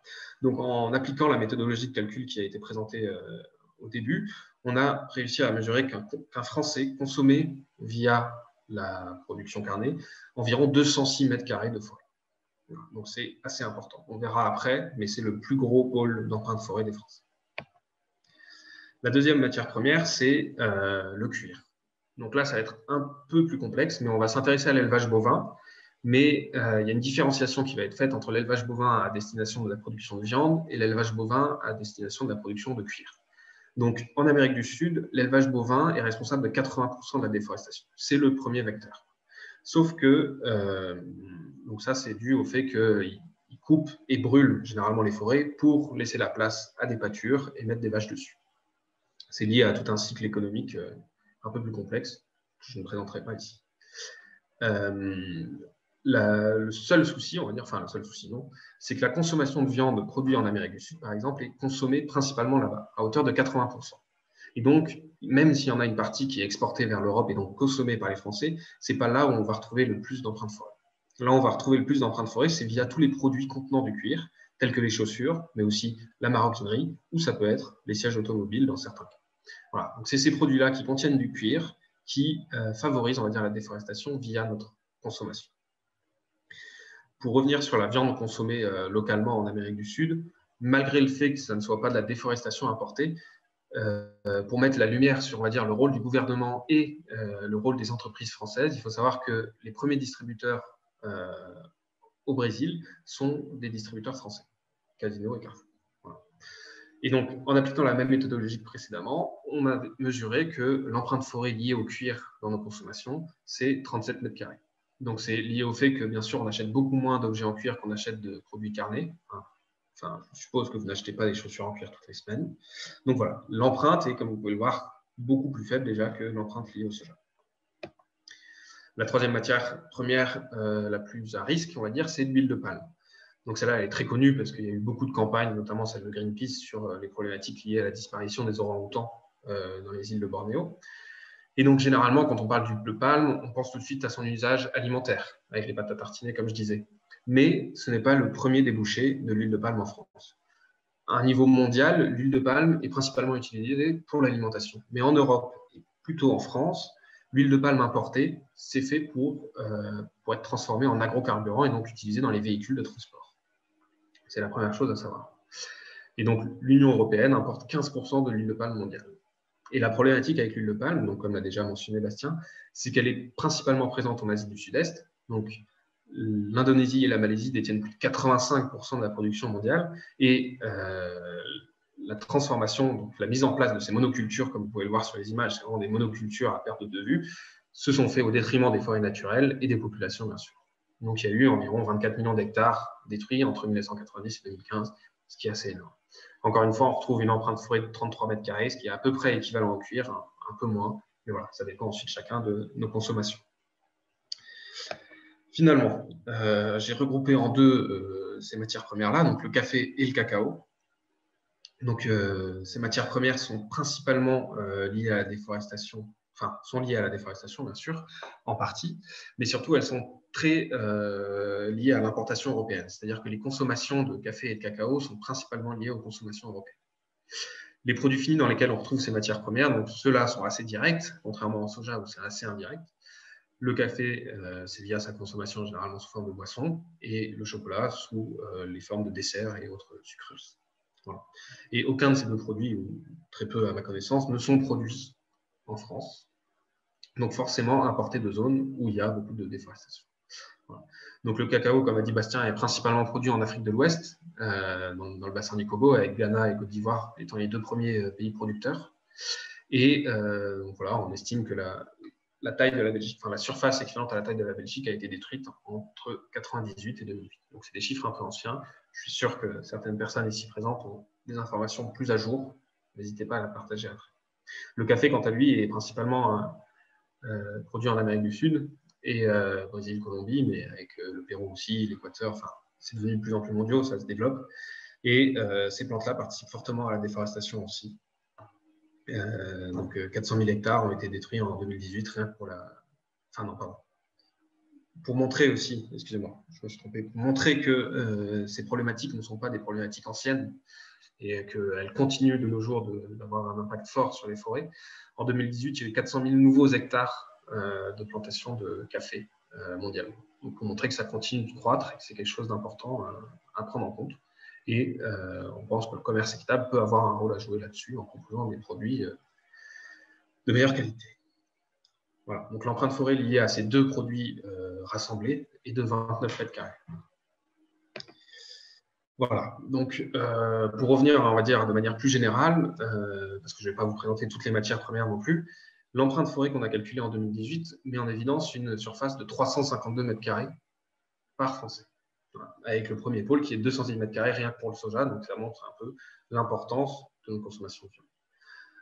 À retenir, c'est les risques liés au soja et la consommation via les produits carnés, que tout le monde n'a pas conscience, le cuir et bien sûr l'huile de palme.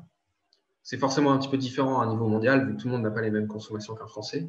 Mais voilà, l'élevage de bœuf, c'est un des principaux vecteurs de déforestation dans le monde, notamment en Amérique du Sud. L'exploitation du bois et d'autres activités, donc là je vais rebondir sur la question de tout à l'heure, les mines notamment, participent à la dégradation des forêts. Donc la dégradation des forêts, c'est une atténuation des services et des forêts de manière non permanente, mais qui permettent l'ouverture de massifs et l'apparition de nouvelles activités économiques qui, elles, sont destructrices des forêts. Donc un cycle très connu, par exemple, c'est la foresterie dans les forêts amazoniennes de bois rares, c'est-à-dire qu'on ouvre des pistes forestières pour aller chercher certains arbres spécifiques, donc ça peut être 1, 2, 3 à l'hectare, et via les pistes forestières, on ouvre, on va dire, les massifs à de nouvelles activités économiques comme l'élevage bovin, où ensuite ça va être coupe rase et élevage bovin par-dessus. Donc c'est vraiment une suite d'activités, et généralement les premières sont des activités de dégradation, notamment la foresterie et les mines, les activités extractives. Et ensuite, comme je vous le disais, le rôle de l'Europe en tant qu'importateur de cacao et de café, qui est bien sûr très élevé. Donc, si vous voulez plus d'informations là-dessus, l'association Revolver a développé un quiz qui reprend 17 consommations, via 17 questions qui reprend vos fréquences de consommation des produits finis et vous mesure une empreinte forêt propre à votre consommation.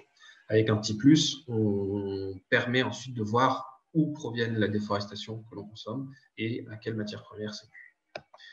Donc maintenant, la question que tout le monde se pose, c'est comment est-ce qu'on peut jouer à notre niveau pour réduire cette empreinte forêt. Donc nous, on a proposé 3 axes qui sont sobriété, efficience et qualité. Le premier, la sobriété, c'est vraiment pour nous le plus important.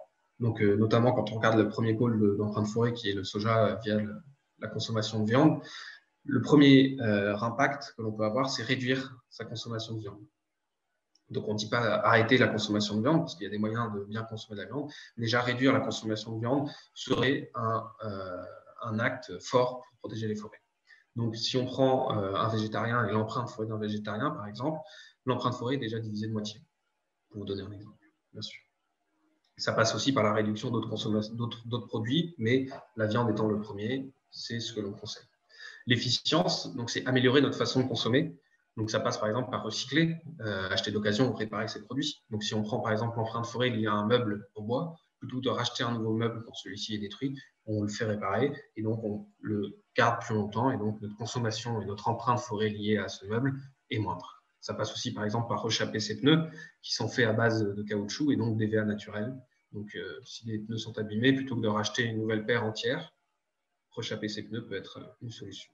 Et finalement la qualité, ce qui fera le lien avec le commerce équitable, c'est acheter des produits qui permettent de garantir, on va dire, une non-déforestation.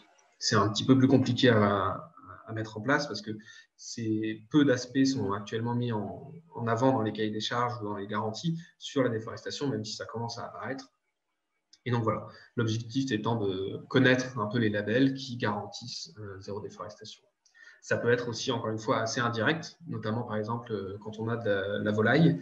Si on achète une volaille nourrie sans OGM, le fait d'avoir du non-OGM ne garantit pas forcément d'avoir zéro déforestation.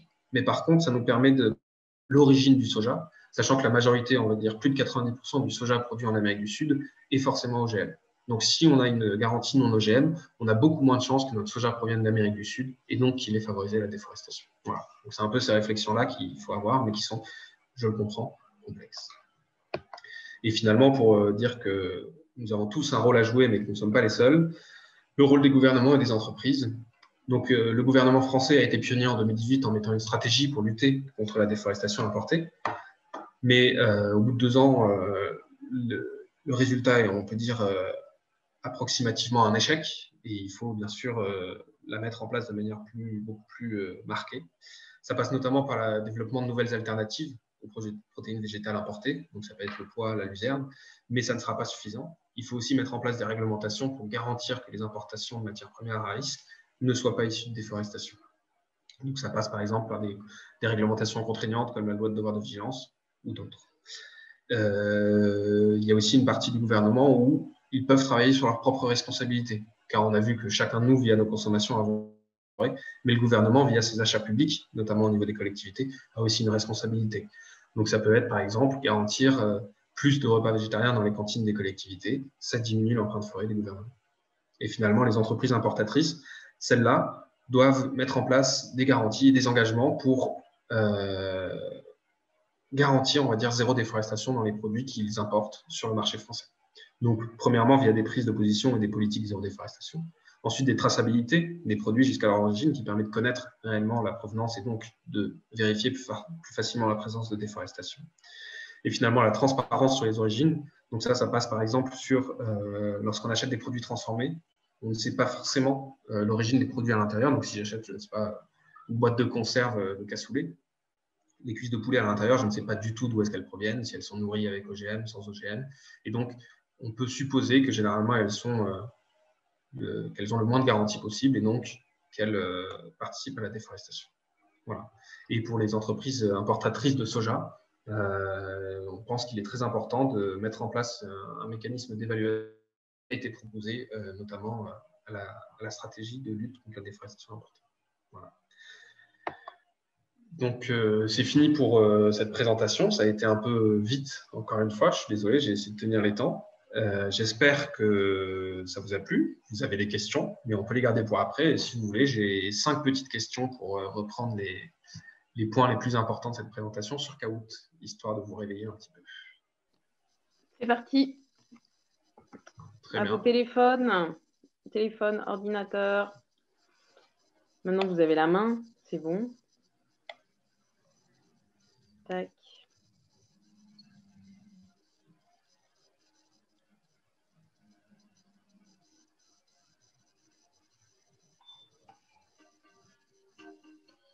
Cette magnifique musique, toujours. Désolé, voilà. Vous avez le ping qui s'affiche à l'écran et j'attends les players en espérant que la team Fer sera encore sur le podium. C'est le challenge. Hein. Ils sont venus que pour ça, hein, d'ailleurs.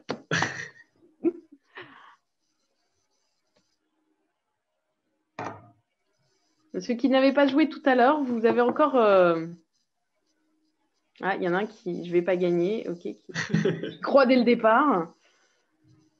Je crois savoir qui c'est. Et oui, soyons plus de 19. Avec des filles. Non, il y a un Philippe.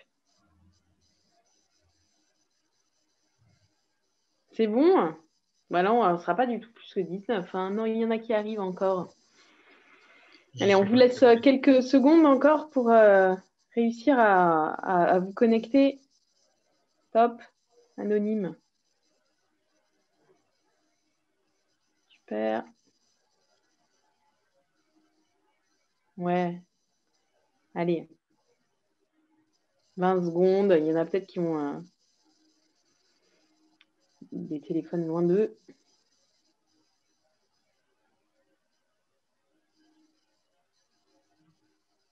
Ok. On est prêt? On a passé les 19. Ouais, j'arrive pas. Ah oui, on est à 20. Super. Très bien. 20 sur 38. Ouais, c'est bon, il n'y en a pas un qui est en train de se dire si vous êtes en train de vous connecter et que vous n'y arrivez pas, dites-nous. On vous attend. Et sinon, si vous ne parlez pas, on y va. Ah. Ok, c'est bon, go, allez. Très bien. Bon, on a perdu un.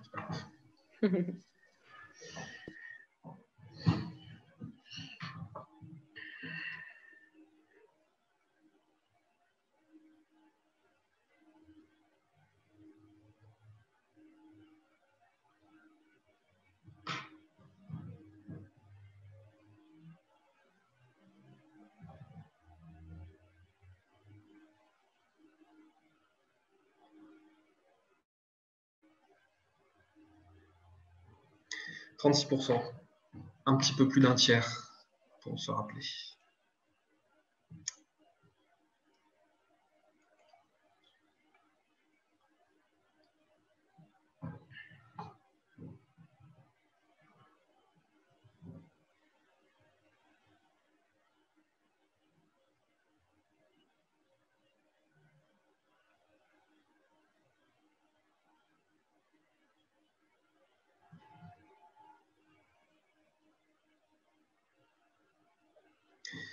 « 352 mètres carrés, oui.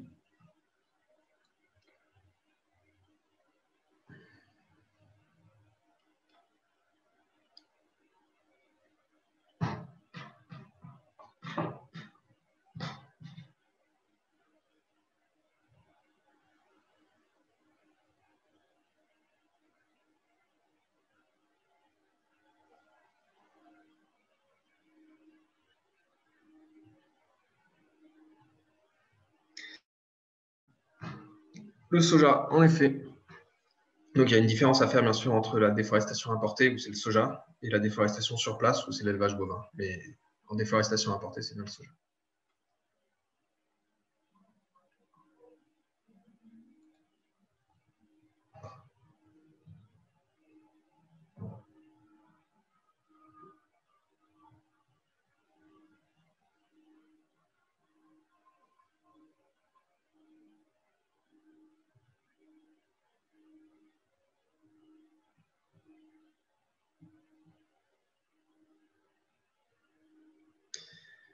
Les agrocarburants.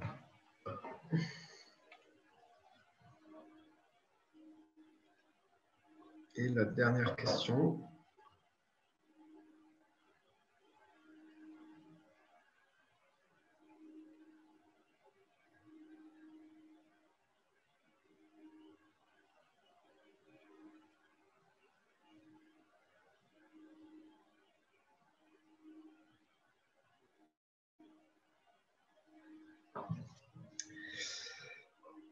Et les résultats, est-ce que l'équipe Fer est encore sur le podium? Et toujours Alissa. Ah, non, il y a une nouvelle. Alors? Oh, Caroline! Bah oui, en fait, l'équipe Fer est toujours voilà, Caroline Alissa à fond. Super technicienne du caout aussi, hein, peut-être. Super. Et bien, et bravo Nada. Super. Merci beaucoup Élie. Merci à tous ceux qui ont participé à ce jeu. J'espère que les autres, vous avez pu aussi faire ça dans vos têtes, même si vous n'avez pas fait le côté en ligne. Vous avez pu apprendre des choses aussi. Est-ce que vous avez, on a un petit temps pour prendre quelques questions avant de vous donner la parole et de se séparer en salle pour pouvoir réfléchir les uns avec les autres. Alors, il y a une question dans le chat qui est posée par Nada, justement, deuxième du jour. Quelle alternative aux agrocarburants? Je dirais une réduction de son mode de transport. Donc, toujours pareil, hein, c'est éviter prendre la voiture tout seul, des choses comme ça. Bon, en soi, il n'y a pas énormément d'alternatives, mais il y a des choses qui existent, les transports en commun, les vélos, pour les petits déplacements, des choses comme ça. Oui, il y a Arnaud qui dit ça, effectivement, le vélo. Pour un Paris-Brest ou pour je sais pas, c'est compliqué, mais le train, arrêter la voiture, ouais, c'est bon pour la santé. Ok. Est-ce que d'autres questions?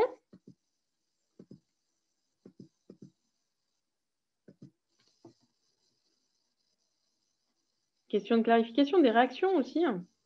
Marcel? Oui, je pense que l'origine, c'est du plan Marshall, où l'Europe s'était engagée à ne pas produire de protéagineux.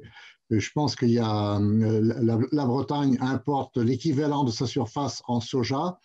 Je pense qu'il y a une des priorités en France, c'est de produire des protéines. Donc, je pense qu'il y a des réflexions qui font dans ce sens-là, mais je pense qu'il faudrait accélérer. Mais alors je suis tout à fait d'accord, hein. Il y a des études qui montrent qu'on ne peut pas produire actuellement en France toutes les protéines qu'on utilise. Ou alors, ça veut dire qu'on transforme toutes les surfaces agricoles actuellement utilisées que pour de la production de protéines. Donc, outre le fait de commencer à produire de la protéine française, il faut aussi réduire notre utilisation de protéines végétales, et ça passe par la réduction de consommation de viande.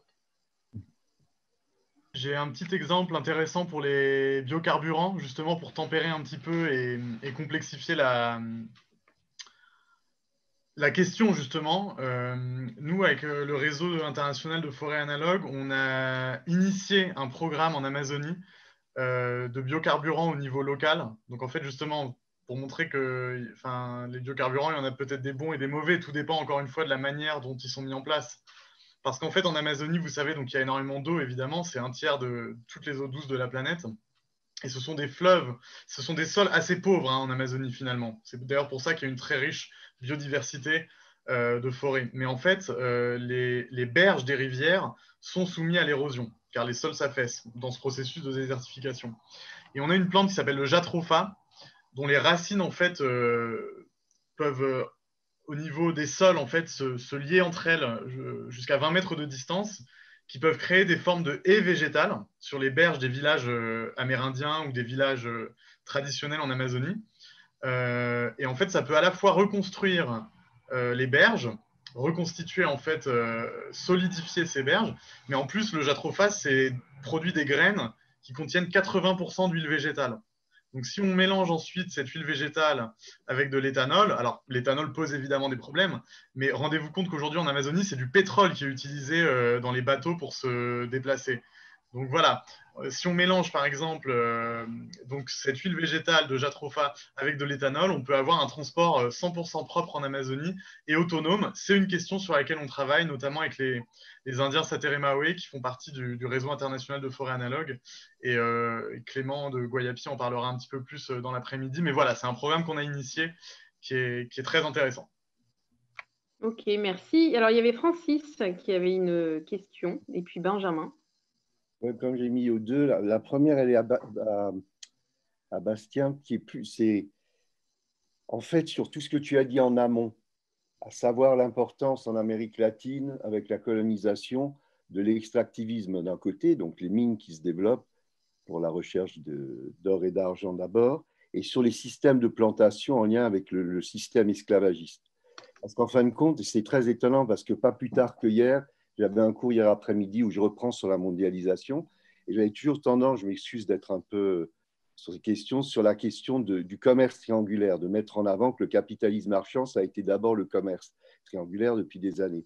Et en fait, c'est vrai que l'un des piliers du capitalisme d'aujourd'hui, dévastateur qu'il est, c'est les systèmes de plantation dans lesquels, comme tu l'as très bien rappelé, il y a beaucoup de produits qui sont issus aujourd'hui du commerce équitable. Donc, on peut faire un lien par rapport à ces questions.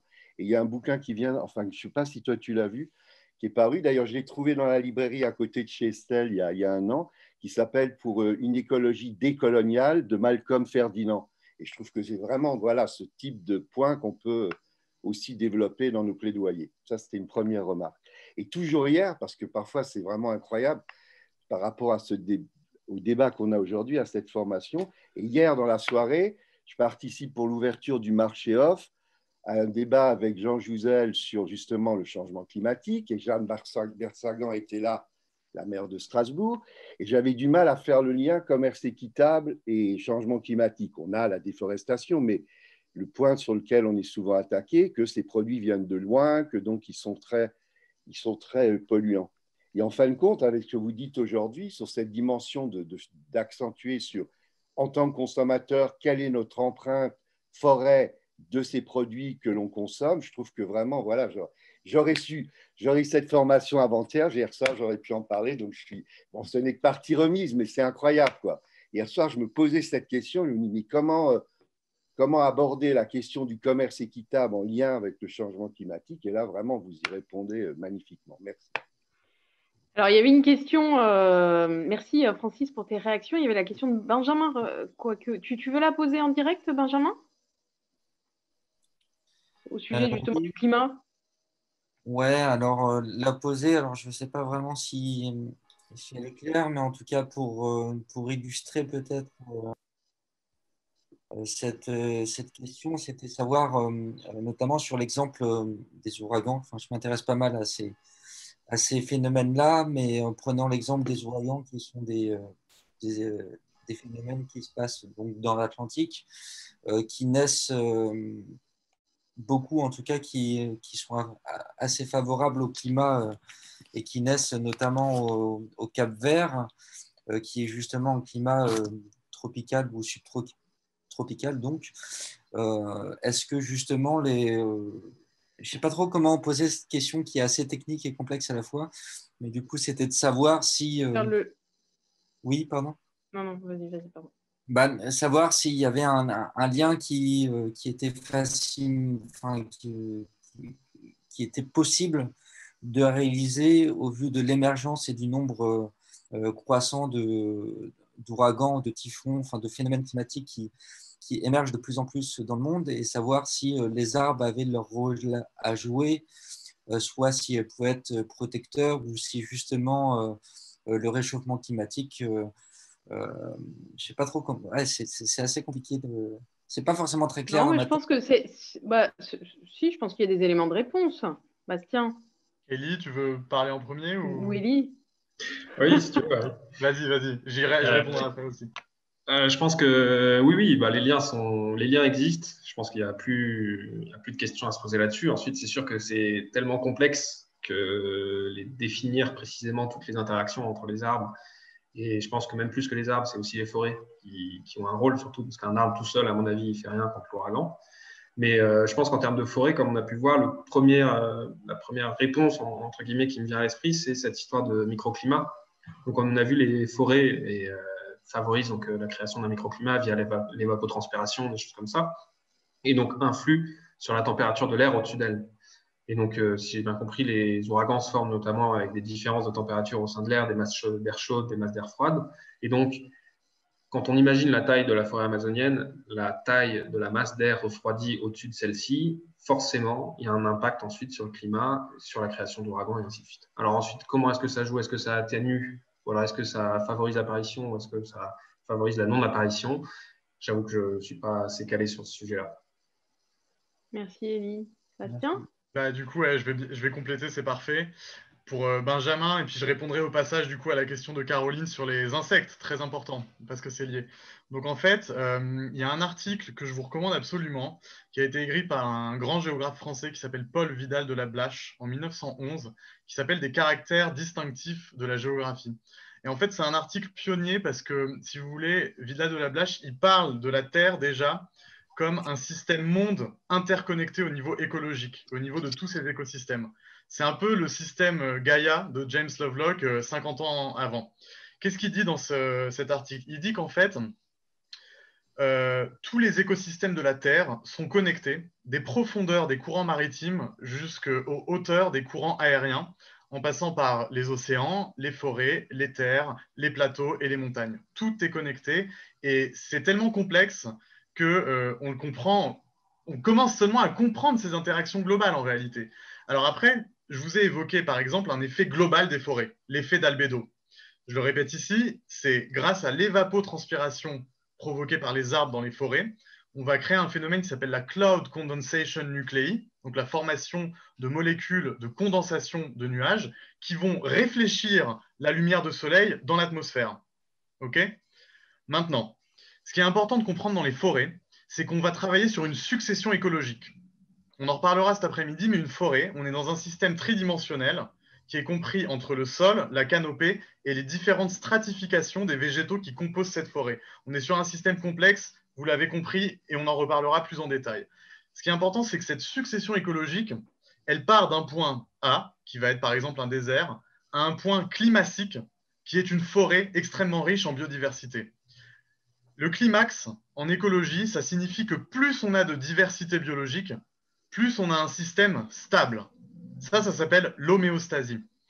Et donc, ce qu'on voit, en fait, ça a été évoqué d'ailleurs dans les questions, c'est que quels sont les systèmes, les écosystèmes où il y a le plus de chances d'avoir des maladies, des maladies, des problèmes? C'est les systèmes pauvres en biodiversité. Les systèmes riches en biodiversité vont permettre de contrôler ces maladies. Sur les catastrophes naturelles, c'est pareil. C'est-à-dire que il faut comprendre que d'une part, elles sont provoquées par l'effet de serre, par le réchauffement climatique et son dérèglement, qui est lié à la baisse de l'oxygène, au relâchement du CO2 dans l'atmosphère et au réchauffement global. Ça, c'est clair que ça a un effet prouvé, justement, notamment sur les typhons et autres ouragans. Mais ce qu'on peut comprendre aussi, c'est que les forêts, elles vont stabiliser les sols, comme Élie l'a montré et comme je l'ai montré. Les forêts, ce n'est pas seulement un système qu'on voit du haut. Les racines des arbres peuvent communiquer entre elles sur 20 km à travers leur mycorhize. Donc en fait, ce qu'il faut comprendre, c'est que les forêts, elles vont construire, densifier, solidifier et donner de la robustesse au sol. Par opposition, la désertification, c'est ça qui crée l'érosion. C'est-à-dire que l'érosion, c'est un phénomène géologique où en fait les écosystèmes vont devenir de moins en moins stables et de moins en moins robustes aux attaques extérieures. Un système climatique de forêt, il est extrêmement robuste à toute attaque extérieure parce que son sol il est solide, parce qu'il y a une extrême diversité biologique, il y a une stratification de son architecture très forte qui fait que s'il y a un événement climatique, ça va résister.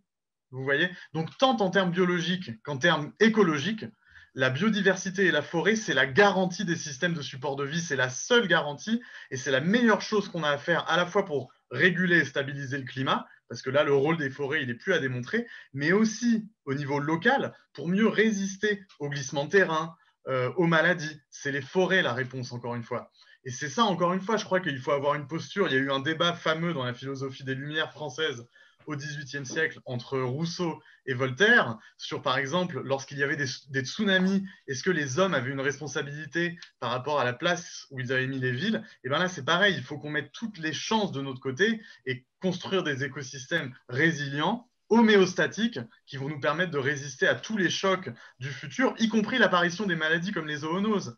C'est les forêts et leur biodiversité qui vont permettre de contenir les maladies.